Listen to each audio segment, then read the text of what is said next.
Hi, and welcome to week 3 of Gridlocks. This is Michael Beaven with the Akron Beacon Journal and also on Ohio.com. Thanks for joining us once again here with Rich Stallsmith, the Deputy Sports Editor of the ABJ and Ohio.com. Rich, thanks for joining us. What do you got? Where would you like to begin this week? Well, Mike, it's week 3 of the high school football season, as you know.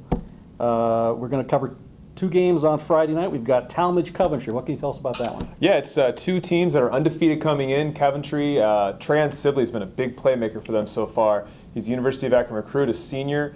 He's a running back. He's a wide receiver. He's a defensive back. He's a return man on special teams. The kid does it all for them. They've also received some very good contributions so far from Zach Rankin, Steve Locker or Locher. I'm not sure how you pronounce your name, Steve, but you're having a great season so far. Nate Skaggs and Braden Doberman are also off to great starts for the Comets.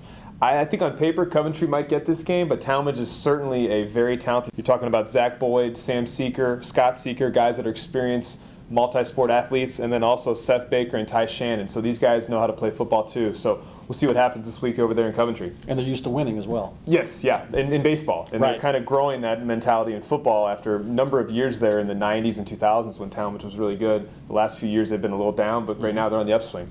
Fantastic. Second game Friday night, we've got Norton at Mogador. What do you know about that one, Mike?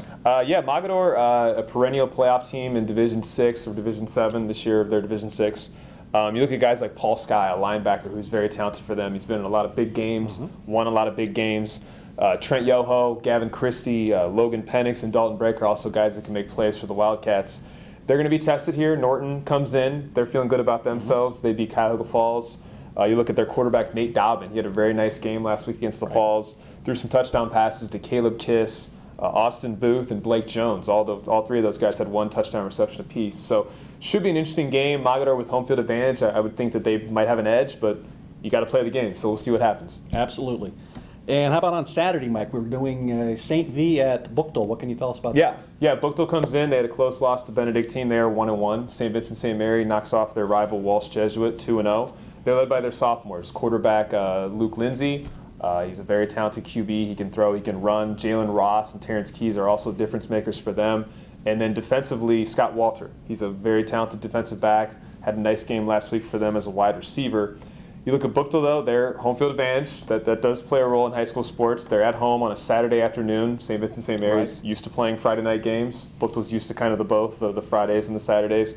They have some very, very talented athletes in Trayshawn Goalie Buchanan and also Christopher Robinson. Brandon McGinnis is their first year playing quarterback for them. He's off to a pretty nice start, along with Dier Blash, and Zaire Keene is a talented wide receiver for people to look out for. So should be a good game. A lot of these kids know each other. You got a public school going against a Catholic school, and a lot of the kids are from Akron, so we'll see how that one shakes out. Sounds like a good one, Mike. Yeah, it should be a good game. There's some other good games on Friday night, getting back to Friday. Tell us about that. Yeah, Hudson and Canton McKinley, both undefeated. Twinsburg and Aurora is a neighborhood rivalry. Should be a good one. Solon and Stowe, I believe, are both undefeated too, right? Yeah, I believe so. Yeah, that should be a good game. And then in Portage County, Kent Roosevelt and Ravenna.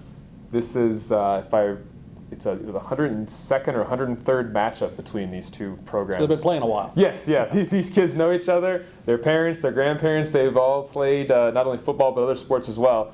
And then here in Akron, you look at Hoban, they're in action against Youngstown Ursuline. And then East, coming off a big win over Springfield. They won 60-6 last week. They're going to play North Canton Hoover, another talented Federal League team. That sounds great. So should be a good game. Anything else you'd like to add? No, I think we got a good lineup here for this week. Thanks for joining us, and have a good week. Thanks. I didn't know what to say.